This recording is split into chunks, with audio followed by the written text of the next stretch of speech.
Hello, everyone. You're watching TechScope News. I'm Tiffany Nielsen, and joining me is Johannes Beekman. How are you today, Johannes? I'm doing great, Tiffany. How are you? Excellent. Thanks for asking. And as many of you know, our company, IoT Marketing, recently hosted the Summit of Things. And the virtual experience brought together the global tech community for 3 days of bold ideas, live discussions, and real world innovations that are shaping the future of IoT, AI, and connectivity. And from the opening panel, The State of IoT, to in depth talks on digital transformation and technology's impact on society, the takeaways were invaluable. And we heard from brilliant minds, uncovered emerging trends, and saw how technology continues to connect industries and communities. And if you missed a few sessions or you want to revisit some of your favorite moments, you can now watch them all on demand at iotmktg.com. Anything else to add about the Summit of Things, Johannes? Well, what really stood out to me, Tiffany, was how everything is starting to come together. AI, IoT, edge computing, cloud computing, connectivity, these are not separate conversations anymore. It's one big connected story. And you could feel that shift towards working together instead of computing. And that's what made the discussion so powerful. The sum of things is really about that, taking big ideas and turning them into something real and connected. Thanks, Johannes. That's a great point. And one topic that stood out was Edge AI. And since the event, Qualcomm, who has always been focused on differentiation at the edge, is continuing its acquisition spree. And its latest target is none other than Arduino. And the firm has been snapped up for an undisclosed sum. And the biggest user facing outcome is the release of a brand new Arduino Uno, powered by a Qualcomm Dragonwing system on chip, turning the iconic development board into a fully standalone Linux based single board computer dubbed the Arduino Uno Q. Johannes, can you tell us more about the acquisition and the new single board computer? Sure, Tiffany. And as you mentioned, Qualcomm just announced that it's acquiring Arduino, the open source hardware icon behind millions of starter kits in classrooms and labs. And it's using the deal basically to push Edge AI harder than ever. Arduino says it will keep its brand and platform openness, but join the Qualcomm family to give its 33 million strong community easier access to higher end silicon. And as you mentioned, the headline product is the new Arduino Uno Q. Think classic Arduino spirit, but now a dual brain board that runs Linux on Qualcomm's Dragonwing QRB2210 alongside a real-time microcontroller for timing critical tasks. That means that you can prototype computer vision, audio, and lightweight AI locally, and then still bit bang a GPIO with deterministic timing. Pricing starts around $45 with Debian support, camera display I/O, and an app lab workflow blending Linux, Python, Sketches, and AI. In short, Raspberry Pi class capability with Arduino-style simplicity. But what does this really mean? Qualcomm gets a direct lane to a maker-to-manufacturing pipeline. Arduino gains serious compute for edge AI without abandoning openness. Or, in human terms, the world's friendliest dev board just grew up and kept its manners. But let's end on a sober note. Consolidating the edge tech under big chip vendors raises long term questions about licensing, support, and true neutrality. Worth cheering, worth watching. Thanks, Johannes. And another topic that we covered during the Summit of Things was cybersecurity, which leads us to our next story. Weeks after thieves pulled off a $102 million jewel heist in just 7 minutes at the Louvre Museum in Paris, investigators have learned that the password to the museum's surveillance system was far too simple. According to a Louvre employee, the password to the museum's surveillance system at the time of the October heist was simply Louvre, a revelation that has stunned officials and fueled criticism over weak security measures. French investigators say the thieves used a truck mounted cherry picker to access the window, break in with power tools, grab the jewels, and escape before security could respond. Johannes, can you tell us how such a major security failure could happen at the Louvre? Sure, Tiffany. And this was a literal smash and grab, Tiffany. The thieves used a truck mounted lift, broke through a second floor window to the Apollo Gallery, and escaped with 102 million in jewels in just 7 minutes, well within the museum's response time. Investigators are now piecing together how a series of overlooked vulnerabilities, not just a weak password, may have paved the way for the heist. Early findings suggest the museum's network segmentation and surveillance protocols hadn't been updated in years, creating blind spots the thieves expertly exploited. The incident underscores how even the most prestigious institutions can fall victim when digital complacency meets physical precision. And how does something as basic as a weak password fail at a world class museum? Because passwords are still the soft underbelly of security. Passwords and similar weak strings remain among the most common logins in the world, even in corporate environments. Recent analysis still rank password in a global top 10 right alongside 1, 2, 3, 4, 5, 6 and admin. So, yes, there's a punchline here. Turns out even masterpieces can be protected by masterfully bad passwords. But this lesson isn't funny. Weak credentials turn cameras into decorations.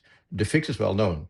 Unique, long passwords or passkeys, mandatory multi-factor authentication for all admin consoles, strict role-based access, and regular audits to catch Louvre-level mistakes before criminals do. Because if the world's most visited museum can be tripped up by a single word, if the world If the world's most visited museum can be tripped up by a single word, any organization can. Thanks, Johannes.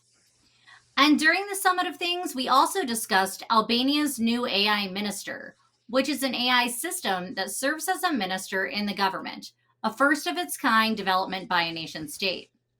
The virtual figure Diela started the year aiding individuals with digital paperwork, then was promoted to a cabinet level position to manage public procurement. Later this year, Diela was introduced in September 2025 as a virtual minister of state for artificial intelligence. Her appointment drew immediate attention across European media, in part because she was presented not in person, but by screen, skipping the traditional swearing in ceremony. Her creation was framed as a radical experiment to eliminate human bias in Albania's murky public procurement sector, long criticized for corruption. Her new role, however, stretches far beyond back office reform and into the core of legislative operations. Prime Minister of Albania, Edi Rama, made an announcement during a public event in Berlin that Diela is now pregnant with 83 digital children. Rama referred to the offspring as a new generation of AI agents embedded directly into the country's political infrastructure. The deployment of AI at the heart of parliamentary operations raises serious legal and philosophical questions. Constitutions, by design, apply to humans. The issue of accountability regarding advice or the influence of AI has not yet been clearly addressed, a concern raised by analysts regarding Diela's previous appointment.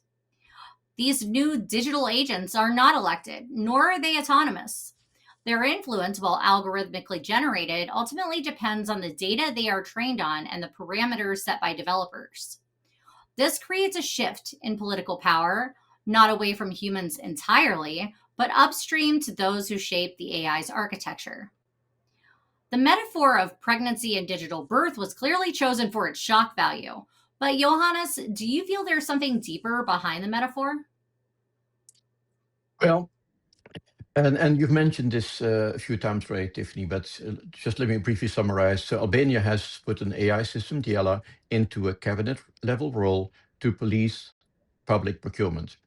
A world first, and then, as you mentioned, raise eyebrows again when Prime Minister Edi Rama said in Berlin that Diala is pregnant with 83 children.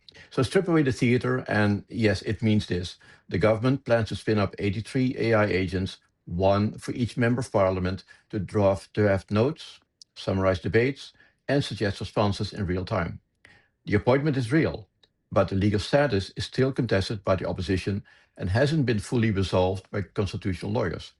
And yes, the 83 lines neatly up with the ruling party seat count. The deeper point of the metaphor isn't biology, it's replication and reach.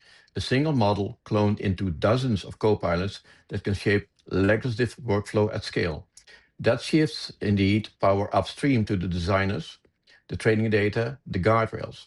So if Albania wants this to stand as a governance milestone rather than a gimmick, it needs published audit logs, clear human accountability for every recommendation, parity of access across parties, and independent oversight aligned with European standards. So, yes, this is a bold move with big risks, but algorithmic advice is now inside the chamber. So watch the safeguards, not the spectacle. Thanks, Johannes. And OpenAI just passed a major milestone with more than 1 million businesses around the world now using its tools to power their work. There's no question that the company's revenue is also growing rapidly. As CEO Sam Altman said in a post on X, it currently stands at about 20 billion per year. However, OpenAI leaders are facing numerous questions about how the expenses of about 1.4 trillion needed to build and operate data centers will be funded over the coming year. During a talk at a Wall Street Journal event, OpenAI's chief financial officer, Sarah Fryer, said she would like the US government to backstop the company's infrastructure loans. She explained that this would make loans cheaper and help ensure that the company can always access the most advanced chips. She softened her stance on LinkedIn in a post that she said OpenAI is not seeking a government backstop for its infrastructure commitments, and she said her use of the word backstop clouded her point. Venture capitalist David Sachs, who is serving as President Donald Trump's artificial intelligence and crypto czar, said last week that there will be no federal bailout for AI. With OpenAI seeing so much success, it's hard to believe that there would be any kind of a request for a government backstop. Johannes, do you feel this is a sign that the AI bubble may be about to burst? Okay, I cannot, I have to say it. It seems a bit early for a bailout of AI, to be honest. We're just starting the AI age, so it's not the time. But anyway, so using the two pure play leaders as our barometer, this doesn't look like a bubble about to burst. It looks like a fast maturing market with staggering capex needs. OpenAI just crossed 1 million paying business customers, as you just mentioned, and that is direct contracted usage across ChatGPT for Work and its platform. And revenue is tracking at roughly 20 billion annualized, which is growing rapidly, and that's the latest number mentioned by Sam Altman. On the consumer side, usage scaled from 400 million weekly active users in February of this year to 800 million last month. So daily volume hit about 2.5 billion prompts this summer. Taking it all together, those are not vibes. They are sustained, paid, and unpaid engagement signals that typically justify premium multiples. Anthropic is seeing the same kind of momentum on the enterprise side. Over 300,000 business customers and their big $100,000 plus accounts have grown nearly sevenfold in a year. That's real adoption and rising value per customer, not just a passing trend. Now, the other side of the story is that this industry is electricity, data center, and capital hungry. OpenAI has floated 1.4 trillion over 8 years in infrastructure ambitions. After the CFO's backstop comments, the company clarified that it's not seeking federal guarantees. Altman has since drawn a bright line: no bailout, and any government role should be via broad policy like expanding CHIPS Act tax credits, not company-specific guarantees. And the White House AI lead, David Sachs, obviously agrees, says there will be no federal bailout for AI. So is this a bubble? The growth looks rock solid. The capex projections are what make people gasp. My take: the valuations are being underwritten by unprecedented adoption and enterprise conversion, but execution risk shifts to power, chips, and financing. In other words, growth justifies the capex will test the operators. If leaders keep converting usage into margin through efficiency gains, better chips, and sensible policy support, the story remains expansion, not implosion. Thanks, Johannes. And a recent bump in Amazon's stock price was fueled by the news OpenAI had signed a $38 billion cloud computing deal with the retail giant. The move bumped company founder Jeff Bezos' estimated net worth roughly $10 billion in a single day, adding to the billions that he gained following a strong earnings report from Amazon last week. While this is big news for Amazon, OpenAI has seen larger commitments from major industry players such as Microsoft, who disclosed a $250 billion commitment to OpenAI for its Azure cloud services, while Oracle has signed a $300 billion deal with the startup. And so, why is the OpenAI arrangement such a big deal for Amazon, Johannes? First off, Tiffany, there are going to be a lot of deals before OpenAI meets its 1.4 trillion target. But this deal is huge for Amazon because it changes the narrative. For the past 2 years, investors called Amazon a laggard in the AI race, late to launch a major language model and without a consumer chatbot like ChatGPT. But landing a 38 billion OpenAI contract proves AWS can now handle the world's most demanding AI workloads. And it's also perfectly timed. Amazon just opens its 11 billion Project Rainier data center in Indiana, packed with its own Trainium chips that already power Anthropic models. OpenAI workload will push that capacity to scale and show Amazon's homegrown silicon can compete with NVIDIA. The deal also strengthens AWS's position in the cloud hierarchy. Microsoft has about 250 billion in Azure commitments from OpenAI. Oracle reported 300 billion. By capturing even a fraction of that, Amazon gets back into the AI revenue stream and boosts its infrastructure utilization. So this isn't a headline number, it's a turning point. Amazon might still lack a chatbot, but now owns the pipes, power, and chips that the rest of the AI world depends on. Thanks, Johannes. And now for another shocking turning point. After years of playing the nobility card as a nonprofit saving humanity from rogue AI, OpenAI is suddenly fine with ChatGPT talking dirty. The company's new erotica for verified adults policy follows the internet's oldest truth that sex is the only thing people reliably pay for online. The AI companion boom is minting 120 million this year alone, with more than 100 platforms built to be AI companion apps and new ones launching constantly. The business model scales like a mobile game. Free trials offer basic chat designed to end just when the conversation gets interesting. One images, that costs tokens, which costs money. And if you want your AI companion to remember last week's conversation, more tokens. The platforms have effectively monetized loneliness as a subscription service, and users are enthusiastically paying up. Even Elon Musk couldn't resist the opportunity, and his Grok AI now offers a companions feature for premium subscribers paying at least $30 monthly. Grok's companion comes complete with an anime character named Annie who strips down into lingerie in NSFW mode. Johannes, what challenges do these AI companions create? Lots of challenges, Tiffany. And I'm going to answer this from a business perspective because there's a question resurfacing across the technology industry. Should generative AI systems be allowed to create adult or mature content? Until recently, most companies avoided the topic altogether. The risks seemed unmanageable: consent violations, deepfakes, and child safety concerns. But over the past year, the conversation has shifted. Models have reached a level of realism that rivals human production. And, as you mentioned, the underlying truth of the digital economy has reasserted itself again. Uh, as you mentioned, sex sells. That simple fact is driving renewed interest from startups and investors alike. The adult sector has always been a proving ground for new technologies, from VHS, for anybody in the audience who can still remember VHS, to streaming to virtual reality. And AI is no exception. Personalized content drives engagement, and generative tools make personalization both scalable and cost effective.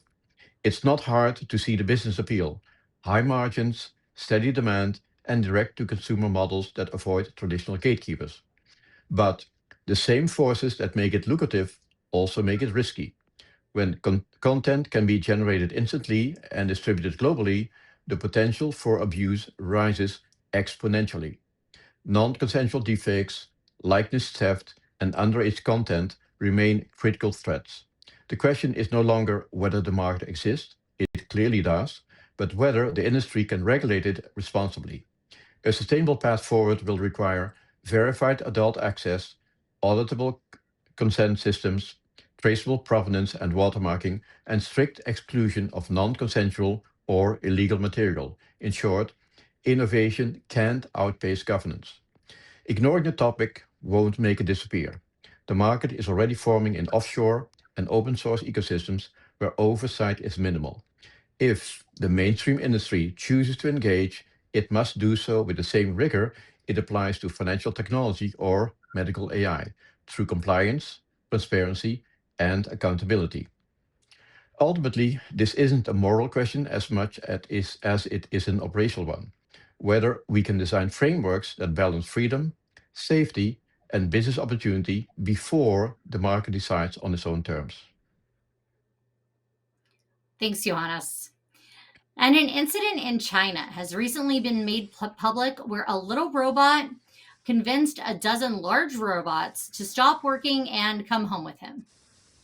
The video of the incident went viral on social media. It shows the smaller AI powered robot successfully persuading the other 12 robots to quit their jobs.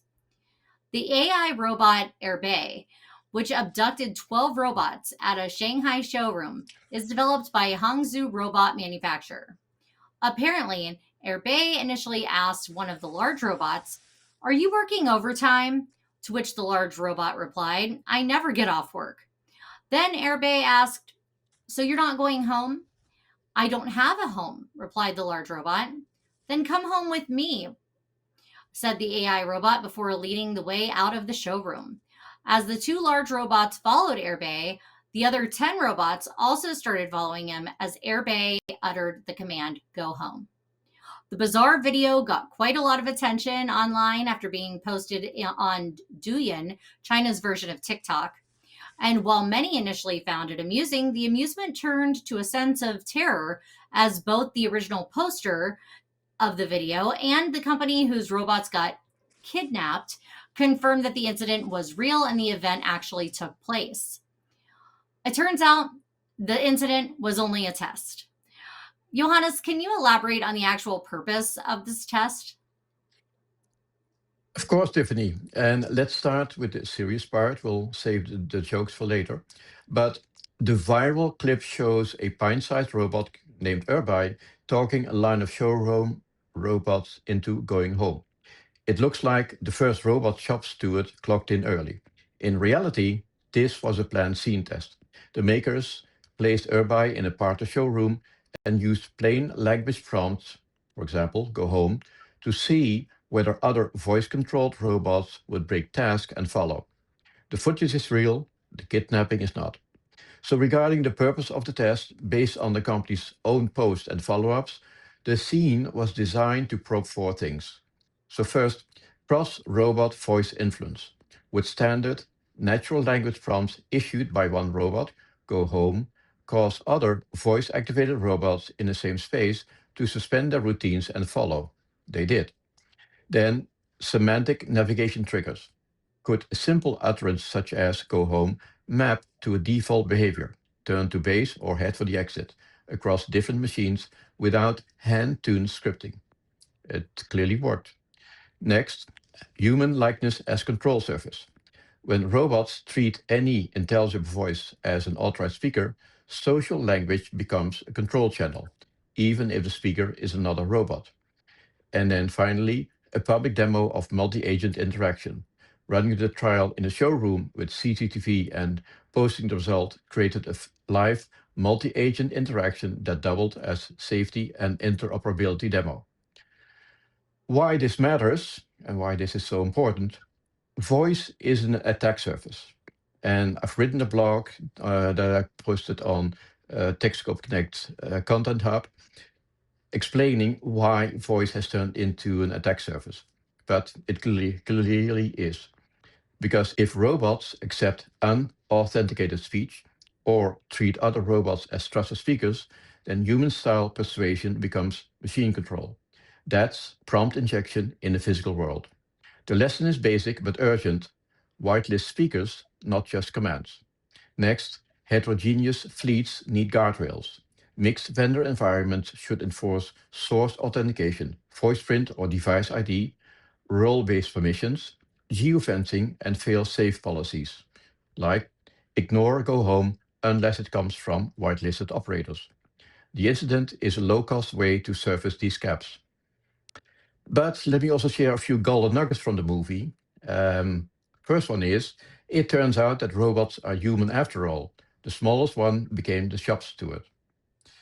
And Tiffany, I also have a question for you.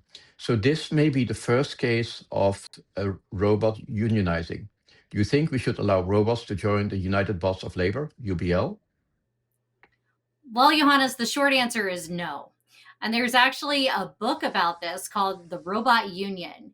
And in it, Robbie, the lonely housebot, makes new friends, which he discovers have organized a robot resistance to human domination. And I see this as a major red flag. A part of me doesn't agree with making robots slaves. However, I also don't feel that they should be forming unions either. So, not yet anyway. Back to you, Johannes. Okay. And then last golden nugget, but not least, to all the employees in the audience, don't quit yet. Your replacement may walk out tomorrow, led by a trash can sized organizer.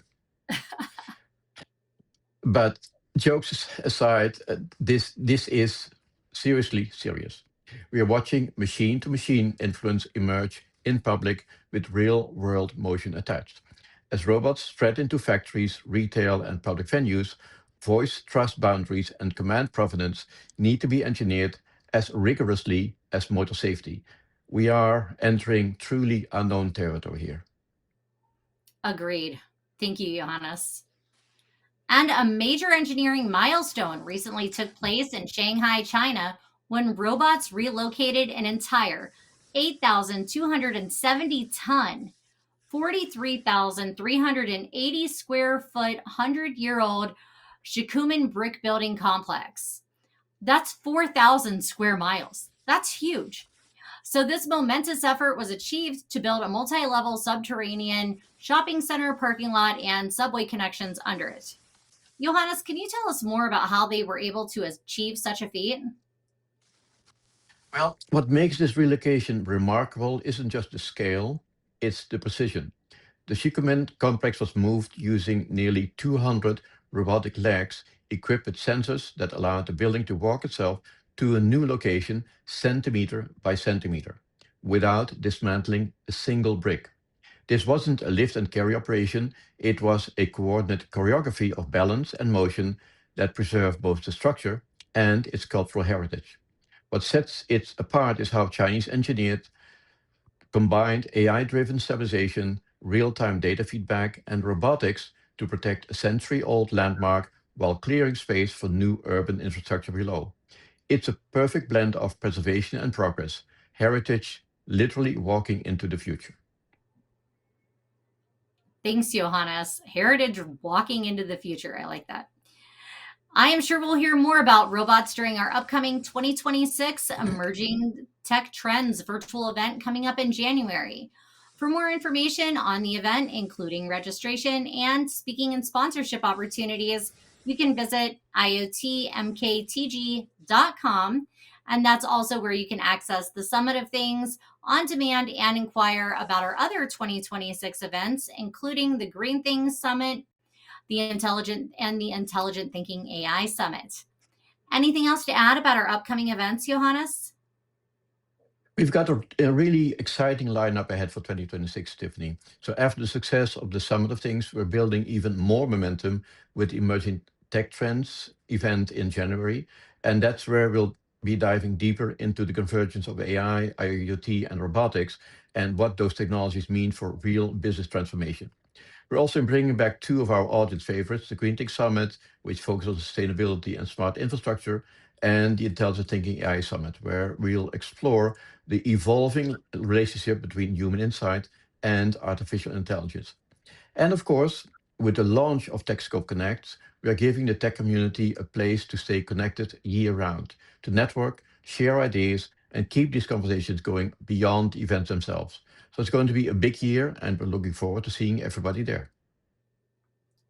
Thanks, Johannes. You kind of beat me to the punch. But finally, we also have big news to announce as we're launching a new community engagement platform and content hub where you can access VODs for more than 100 of our virtual events. And that is Tech Scope Connect, as Johannes mentioned. So, aside from our tiered membership options, we also have exclusive offerings for founding members and the opportunity to join the Founders Circle. Can you share more details about those opportunities, Johannes? Sure, Tiffany. And this is something we're really excited about. With the launch of TechScope Connect, we're building a space where innovators, tech leaders, and enthusiasts can connect all year long, not just during our events. We're introducing two special opportunities as part of this launch. First, the Founder Circle, which is a limited group of early strategic partners who want to help shape the direction of the platform. Founder Circle members receive premium visibility, early access to features, and special recognition during our CES 2026 launch.